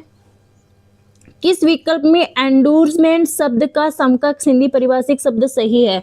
एंडोर्समेंट, अविश्वसनीय, आक्षेप, पृष्ठांकन, अधिरोपण। एंडोर्समेंट शब्द का समकक्ष हिंदी परिभाषिक शब्द सही है। एंडोर्समेंट का होता है पृष्ठांकन। Option number C correct answer. Next question आपके सामने 4 विकल्प दिए गए हैं, शब्द युग्म दिए गए हैं और उनको आपको बताना है कि जो उनका अर्थ भेद है वो सही है या नहीं है। क्रमशः है आपको देखना है, ठीक है। क्रमशः का मतलब ये जो पहला ग्रह दिया हुआ है इसका पहला यही आपको देखना है, ये दिया हुआ है तो इसका ये देखना, ना कि आप इसका ये देखो, ठीक है। तो आपका क्या है, शब्द युग में ग्रह है। ग्रह का देखो घर होता है, बिल्कुल करेक्ट है। फिर ग्राह है, ग्राह का घड़ियाल होता है, तो ये तो बिल्कुल करेक्ट हो गया। उसके बाद में आकार, आकार का आकृति बोल सकते हो, रूप बोल सकते हो, स्वरूप बोल सकते हो, बनावट बोल सकते हो, शक्ल बोल सकते हो, कुछ भी बोल सकते हो आकार का, जितना मैंने आपको वर्ड बताया। उसके बाद में है आकर। देखिए आकर की रचना नहीं होती, आकर का होता है खान। आकर का क्या अर्थ होता है, खान। तो ये इनकरेक्ट हो गया यहाँ पे। फिर है परिमाण, परिमाण है मात्रा, बिल्कुल सही है। परिणाम, परिणाम है नतीजा। जैसे कि बोलते हैं ना कि आज 10वीं क्लास का परिणाम आने वाला है ना। तो परिणाम का क्या मतलब हुआ, नतीजा। उसके बाद में है पवन, पवन पवन नहीं होता, पावन पुत्र, ये ध्यान में रखना। आप कभी बोलते पवन पुत्र, पावन पुत्र, तो पवन का मतलब हो गया वायु और पावन का मतलब हो गया पवित्र, ठीक है। तो आपका क्या हुआ, सही नहीं है वो पूछा है तो सही नहीं है, तो वो तो ऑप्शन नंबर बी हो जाएगा, क्योंकि जो आकार का तो आकृति सही दिया हुआ है, आकर का खान होता है, जबकि यहाँ पे रचना दिया हुआ है। बाकी जो स्टेटमेंट है ना वो बिल्कुल सही है, इनमें कोई वो गलती नहीं है। फिर नेक्स्ट क्वेश्चन पे चलते हैं। आपका विकल्प दिया हुआ है विलोम, ठीक है। किस विकल्प में विलोम युग्म सही है ना, वो आपको बताना है। देखिए खोट दिया हुआ है, खोट का दिया हुआ है खोप, खोट का खौफ नहीं होता, खोट का जो होता है ना वो होता है खूबी। खोट का होता है खौफ नहीं होता, खोट का होता है खूबी। तो ये तो इनकरेक्ट हो गया यहाँ पे। फिर तीर्थ का तीखा दिया हुआ है, नहीं तीर्थ का होता है अतीर्थ, या तो आप ए उपसर्ग लगा दो अतीर्थ होगा, या फिर आप बोल सकते हो व्रत, व्रत ये वाला वृत्त, वो वाला व्रत दूसरा होता है, ये दूसरा है, ये है वृत्त, ठीक है।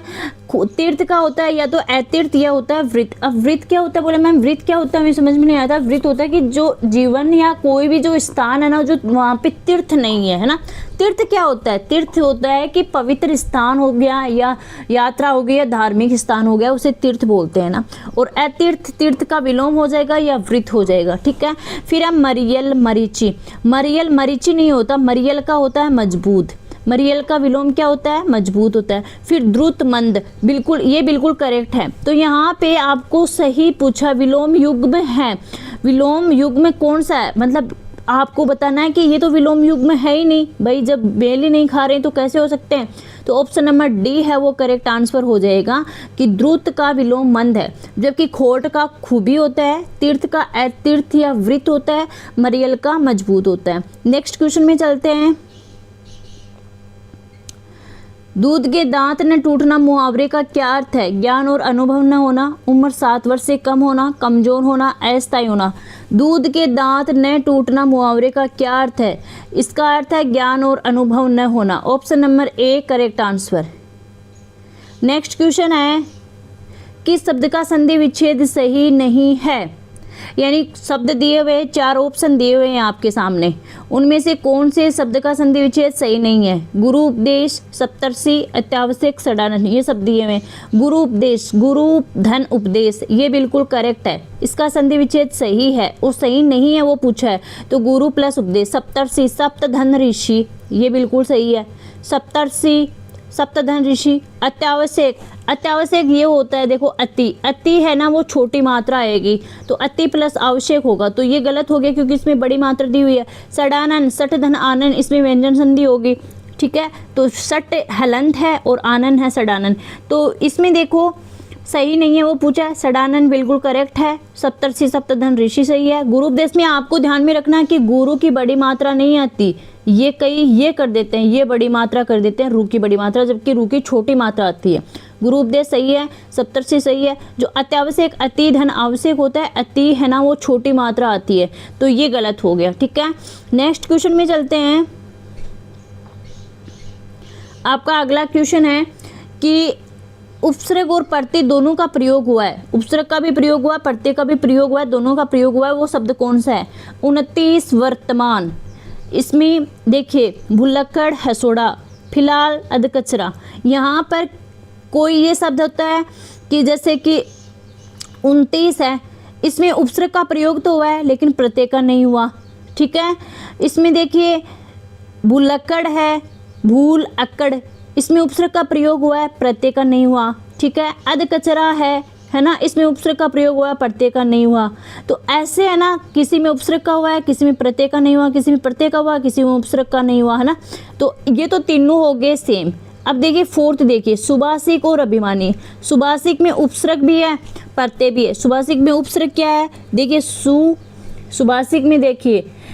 सुभाषिक में देखिए आपका सु उपसर्ग है और इक प्रत्यय है, ठीक है। अभिमानी में देखिए, अभिमानी में अभी है वो उपसर्ग है और ई प्रत्यय है। अभिमानी में अभी उपसर्ग, ई प्रत्यय। तो ऑप्शन नंबर डी है वो करेक्ट आंसर हो गया। नेक्स्ट क्वेश्चन में चलते हैं। रेलबाड़ा शब्द की समास का उदाहरण है। अव्ययीभाव समास, तत्पुरुष समास, क्रमधारय समास, बहुव्रीहि समास। रेलबाड़ा की समास का उदाहरण है अव्ययीभाव समास, तत्पुरुष समास, क्रमधारय समास, बहुव्रीहि समास। तो रेलबाड़ा जी समास का उदाहरण है ना, वो है तत्पुरुष समास का। तत्पुरुष समास कौन सा समास होता है कि रेलबाड़ा का जो विग्रह होता है ना, वो होता है रेल के लिए भाड़ा। तत्पुरुष समास कौन सा समास होता है? तत्पुरुष समास वो समास होता है जिसका उत्तर पद है ना वो प्रधान होता है। पहला पद प्रधान होता है वो तो अव्ययीभाव समास हो गया, और पहला पद प्रधान होता है और पहला पद है वो अव्यय होता है, संपूर्ण पद क्रिया विशेषण वो अव्ययीभाव हो गया। तत्पुरुष समास वो होता है जिसका उत्तर पद प्रधान हो। तो रेल भाड़ा का जब समास विग्रह करते हैं ना, तो होता है रेल के लिए भाड़ा, है ना। तो इसमें कौन सा समास हो गया? तत्पुरुष समास। ऑप्शन नंबर बी है करेक्ट आंसर होता है। यहाँ आपकी आज की जो सीरीज है, क्वेश्चन सीरीज है, वो कंप्लीट होती है। सीरीज तो आगे आएगी लेकिन इस सीरीज के जो क्वेश्चन है वो यहाँ पे कंप्लीट होते हैं। आई होप ये लेक्चर आपको बेनिफिशियल रहा होगा, आपके लिए हेल्पफुल रहा होगा। कमेंट बॉक्स में मुझे कमेंट करके और भी सजेस्ट कीजिए कि कैसे मैं लेक्चर लेके आऊँ। अगर आपको समझ में आ रहा है तो मुझे कमेंट बॉक्स में थम्स अप करके बताइए, और आगे की सीरीज के लिए रेडी होते हैं next day. Bye everyone, take care. नमस्कार everyone, Kiran classes YouTube channel पर आप सबका बहुत बहुत स्वागत है। तो पटवार भर्ती परीक्षा है राजस्थान की, उसमें अधीनस्थ बोर्ड ने जितने PYQ पूछ रखे हैं हिंदी के, वो सीरीज हमारी चल रही है। जीके की सीरीज ऑलरेडी कंप्लीट कर चुके हैं, हिंदी की 4 सीरीज हो चुकी है, आज 5वीं सीरीज है। इसलिए जो आगामी पेपर होगा पटवार का, वो पीछे के पेपर के बेस पर ही होगा। तो आपको जो हिंदी के क्वेश्चन है वो मैं करवा रही हूँ अभी। Let's start our topic. First है, निम्न में से किस विकल्प के सभी शब्दों में उपसर्ग और प्रत्यय दोनों का प्रयोग हुआ है? देखिए उपसर्ग और प्रत्यय दोनों का प्रयोग हुआ है ना, वो देखिए चुगलखोर, पथरीला। पहला ऑप्शन देखिए पथरीला। पथरीला में इला प्रत्यय तो लगा, इला प्रत्यय है लेकिन उपसर्ग नहीं है, तो ये आंसर गलत हो गया। आपको ये देखना है कि जैसे 2 शब्द है ना, ये वाला शब्द, तो इसमें भी उपसर्ग होना चाहिए, इसमें भी प्रत्यय होना चाहिए, इसमें भी उपसर्ग होना चाहिए, इसमें भी प्रत्यय होना चाहिए। ऐसा नहीं चलेगा कि एक में उपसर्ग हो गया, एक में प्रत्यय हो गया, एक में उपसर्ग प्रत्यय दोनों ही नहीं है, एक में उपसर्ग प्रत्यय दोनों है, तो ऐसा नहीं चलेगा। देन दुशासिक और अनुशासनिक। दुशासिक में देखिए, दुशासिक में दुष प्रत्यय है और इक, दुष तो उपसर्ग है और इक प्रत्यय है, ठीक है। अनुशासनिक में अनु तो उपसर्ग है और इक प्रत्यय है, ठीक है। ये हो गया। तो आपका ऑप्शन नंबर बी तो करेक्ट हो गया यहीं पे, क्योंकि उपसर्ग प्रत्यय यहाँ भी है, उपसर्ग प्रत्यय यहाँ भी है। फिर भरपूर और कुरूप। कुरूप में देख लीजिए, और जाने की जरूरत ही नहीं है। कुरूप में कु तो उपसर्ग तो है लेकिन प्रत्यय नहीं है, तो ये भी गलत हो गया।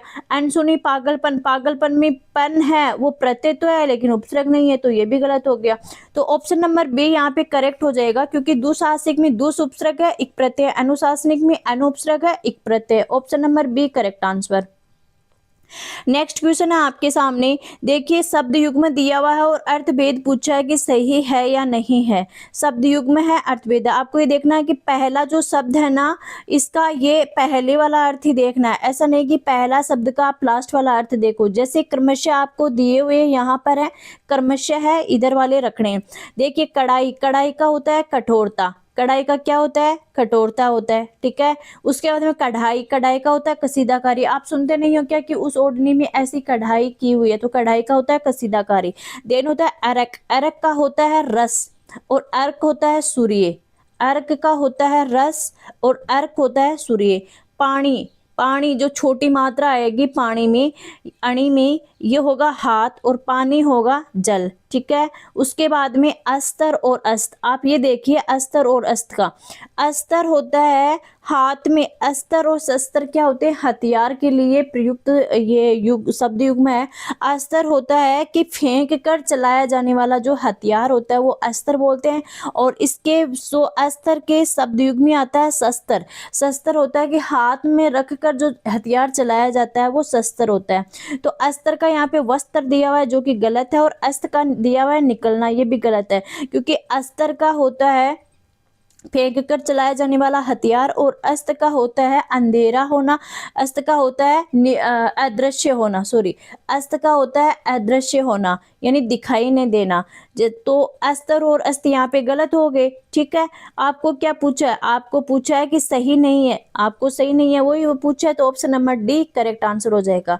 एक बार फिर से देख लीजिए, कढ़ाई का होता है कठोरता, कढ़ाई का कसीदाकारी, अर्क का होता है रस, अर्क का होता है सूर्य, पानी का होता है हाथ, पानी का जल, अस्त्र का होता है फेंक कर चलाया जाने वाला हथियार, शस्त्र का होता है हाथ में रखकर चलाया जाने वाला हथियार, और अस्त्र का होता है अदृश्य होना। ऑप्शन नंबर डी यहाँ पे करेक्ट हो जाएगा। नेक्स्ट क्वेश्चन आपको दिया हुआ है, शब्द दिए हुए हैं 4, और आपको देखना है कि शब्द शुद्ध है या नहीं है। देखिए पहला दिया हुआ है अम्लीकरण, नहीं भाई साहब ये गलत है। कैसे होगा अम्लीकरण, ऐसे लिखा जाएगा अम्लीकरण, ठीक है, तो ये गलत हो गया, ठीक है। इसके बाद में आशीर्वाद दिया हुआ है, नहीं आशीर्वाद गलत है, ऐसे लिखा जाएगा आशीर्वाद। कैसे लिखा जाएगा, इस तरीके से आशीर्वाद, तो ये गलत होगा। देखिए ये आशीर्वाद है ना, ये बहुत बार पूछा गया, आप इसे ध्यान में रख लीजिए। फिर राजाधिष्ठान, राजाधिष्ठान बिल्कुल सही है, सदुपदेश बिल्कुल सही है। तो देखिए अम्लीकरण गलत हो गया, आशीर्वाद यहाँ गलत है, राजाधिष्ठान बिल्कुल सही है, और सदुपदेश बिल्कुल सही है। अम्लीकरण में ली बड़ी मात्रा आती है, आशीर्वाद नहीं होता, आशीर्वाद होता है, ठीक है। तो थर्ड और फोर्थ करेक्ट है, थर्ड और फोर्थ ऑप्शन नंबर बी में करेक्ट है। नेक्स्ट क्वेश्चन है आपको, किस विकल्प में अंग्रेजी परिभाषिक शब्द का समकक्ष हिंदी परिभाषिक शब्द सही है। आपको 4 विकल्प दिए हुए हैं, उसमें आपको बताना कि इंग्लिश जो वर्जन दिया हुआ है उसमें हिंदी का कौन सा करेक्ट है और कौन सा नहीं है। देखिए यहाँ पर आपको दिया हुआ है कस्टोडियन, कस्टोडियन है अभिरक्षक, ये बिल्कुल सही है, कस्टोडियन है अभिरक्षक, तो पहला तो करेक्ट हो गया। अब आगे का आपको सही पूछा है तो ये तो सही हो गया, आप कर सकते हो, लेकिन आपको जो ऑप्शन 3 दिए हुए हैं इनके बारे में भी आपको पता होना चाहिए, क्योंकि ऑप्शन में तो आए हुए हैं ये वर्ड, तो हो सकता है कि अगली वाली एग्जाम में ये बिल्कुल क्वेश्चन में ये वर्ड रख दे, ठीक है। तो प्रमोशन, प्रमोशन का पदावनति, पदावनति नहीं होता, ये होता है पदोन्नति। पदावनति होता है कि अपना जो पद है उससे नीचे का पद मिलना, वो प्रमोशन नहीं होता। प्रमोशन का अर्थ होता है जो अपना एट ए प्रेजेंट टाइम में पद है उससे ऊपर का पद हमें मिलता है, जैसे कांस्टेबल से हेड कांस्टेबल बनना, ये होता है पदोन्नति, तो ये गलत हो गया। फिर है कॉन्ट्रावेंशन, कॉन्ट्रावेंशन का मतलब पालन नहीं होता, ये गलत दिया हुआ। कॉन्ट्रावेंशन का मतलब उल्लंघन होता है, कॉन्ट्रावेंशन का मतलब क्या होता है, उल्लंघन। और उल्लंघन कल आया था, कल जो मैं सीरीज करवा रही थी, जो क्वेश्चन करवा रही थी हिंदी के, उसमें भी आया था उल्लंघन शब्द है, सही है गलत है, तो उसमें उल्लंघन दिया हुआ था, डबल न दिया हुआ था, ये वो गलत था, सही ये होता है ऐसा उल्लंघन, ठीक है। तो कॉन्ट्रावेंशन का उल्लंघन हो गया। फिर ऑथेंटिकेशन स्पष्टीकरण, नहीं ऑथेंटिकेशन का प्रमाणीकरण होता है, ऑथेंटिकेशन का होता है प्रमाणीकरण, है ना, ऑथेंटिकेशन का होता है प्रमाणीकरण, तो ये भी गलत हो गया। तो सही क्या हो गया, ऑप्शन नंबर फर्स्ट। कस्टोडियन का अभिरक्षक होता है, ये सही है। प्रमोशन का पदोन्नति, पदावनति नहीं होता, पदोन्नति होता है। कॉन्ट्रावेंशन का पालन नहीं होता, उल्लंघन होता है। ऑथेंटिकेशन का स्पष्टीकरण नहीं होता, प्रमाणीकरण होता है, ठीक है। तो option number A correct answer हो गया। अब देखिए आपके सामने 4 विकल्प दिए हुए हैं, उनमें से आपको चूज करना है कि वोकेशन का हिंदी परिभाषिक शब्द क्या होगा। वोकेशन पूछा है, रिक्ति, व्यवसाय, प्रत्ययानुदान और अतिक्रमण। देखिए वोकेशन का तो जो वोकेशन है ना, इसका तो होता है व्यवसाय। ये तो हो गया इसका करेक्ट आंसर, व्यवसाय होगा। अब बोले कि मैम जो 3 ऑप्शन है उनके बारे में बता दीजिए कि क्या बोलते हैं, इंग्लिश का परिभाषिक क्या होगा। जो रिक्ति है ना, तो रिक्ति के लिए तो इंग्लिश में शब्द लेते हैं वैकेंसी। रिक्ति के लिए तो इंग्लिश में शब्द लेते हैं वैकेंसी, तो ये हो गया, ठीक है। फिर प्रत्ययानुदान, प्रत्ययानुदान है ना, प्रत्ययानुदान के लिए शब्द लेते हैं एंटीसिपेशन, एंटीसिपेशन,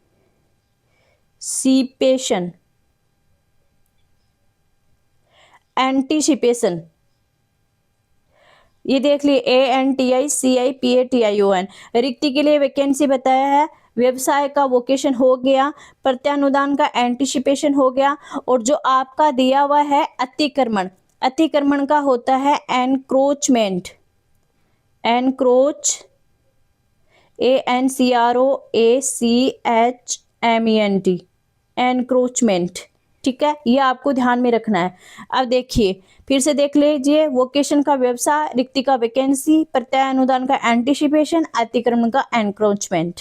यहाँ पे option number B correct answer, ठीक है।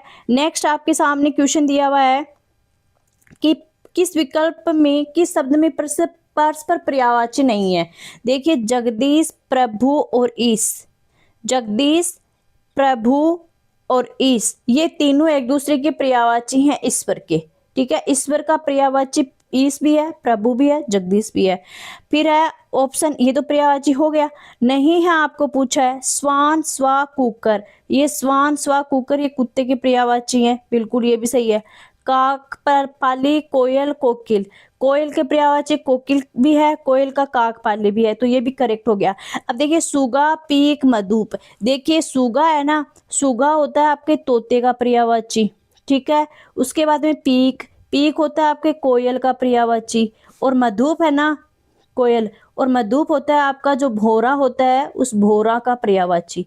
तो यहाँ पे नहीं है वो सोगा, सुगा, पीक, मधुप, क्योंकि जगदीश, प्रभु, ईश ईश्वर के पर्यायवाची होते हैं। स्वान, स्वा, कुकर ये तीनों कुत्ता का पर्यायवाची होते हैं। काक, पाली, कोयल, कोकी के आपस में पर्यायवाची हैं। सुगा होता है तोते का, पिक होता है कोयल का, मधुप होता है भौरे का, तो ये परस्पर पर्यायवाची नहीं है। ऑप्शन नंबर डी है वो करेक्ट आंसर हो गया। नेक्स्ट क्वेश्चन है, ईंट का जवाब पत्थर से देना मुहावरे का क्या अर्थ है। अच्छा काम बिगाड़ देना, बेईमानी करना, सर्वस्व नष्ट करना, क्रिया के जवाब में कड़ी प्रतिक्रिया देना। तो ईंट का जवाब पत्थर से देते हैं ना, तो उसका अर्थ होता है क्रिया के जवाब में कड़ी प्रतिक्रिया देना। ऑप्शन नंबर डी है वो करेक्ट आंसर हो जाएगा। नेक्स्ट है, पाप पुण्य शब्द किस समास का उदाहरण है।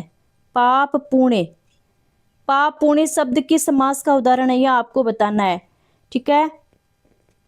पाप पुण्य की समास का उदाहरण क्रमधारय, तत्पुरुष, बहुब्रीहि और द्वंद्व समास।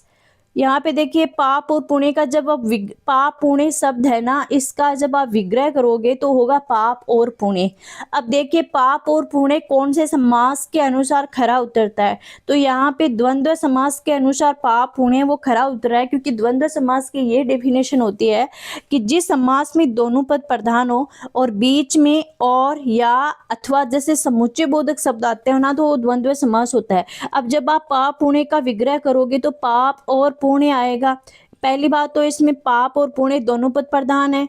दूसरी बात कि इसका विग्रह कर रहे हैं तो समुच्चय बोधक शब्द और आ रहा है, तो उसके अकॉर्डिंग पाप पुण्य शब्द का समास जो उदाहरण है वो द्वंद्व समास का है। ऑप्शन नंबर डी है वो करेक्ट आंसर हो जाएगा।